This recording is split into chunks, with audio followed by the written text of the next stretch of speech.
how much could this spread? Could this be contagion, or is this going to be limited to regional banks because of the high capitalization of the big banks?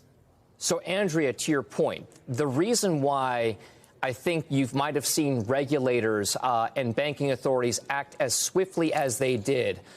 We had reports that it happened over the course of the last 24 hours. And what I'm holding right now is the notice from the FDIC right now, in essence saying what you just did, that California banking regulators have moved to now shut down Silicon Valley Bank. And the vehicle by which they do it is to bring in the Federal Deposit Insurance Corporation, or FDIC, to then take Silicon Valley Bank into receivership. So they, in essence, have now taken over the bank.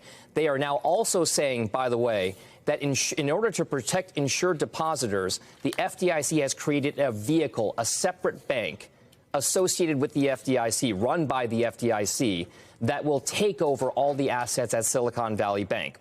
And this is important, again, and this speaks to the risk management of the government and the regulators on this front. They say that all insured depositors will have full access to their fully insured deposits no later than this coming Monday morning, March 13th.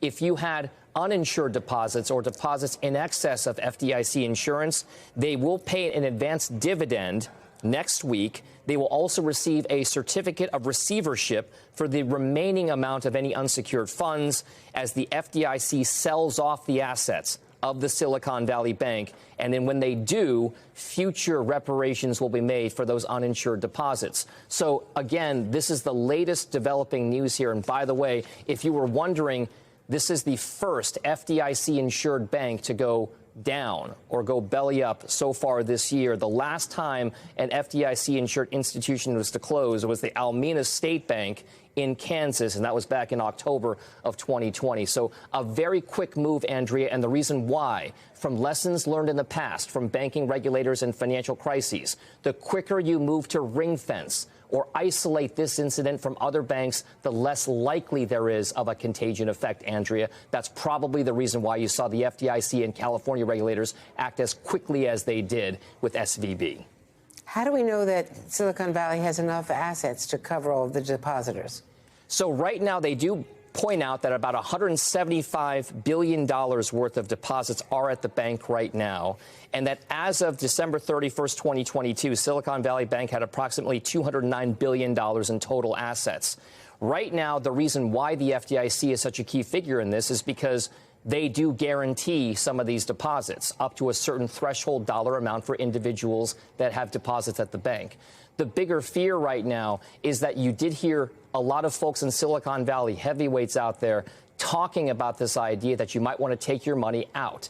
Is this going to be a run on the bank? Right now, it doesn't appear as though there is that, and the FDIC has now taken steps to make sure that there is not a run on the bank. The curious part about this is the contagion aspect, as you mentioned before, Andrea. What we are seeing are banks that are based in the West Coast at the regional level also seeing a lot of downside volatility to their stocks. And the reason why is because some folks might feel as though there could be that contagion. But for right now, we're not seeing signs of it yet, Andrea. And are you seeing signs in the stock market and in the tech sector? We are seeing some of those signs. Now, this is Silicon Valley Bank. The reason why it's important is because they do back a lot of venture capital entrepreneur-type situations. They're a financial bank that these things run through.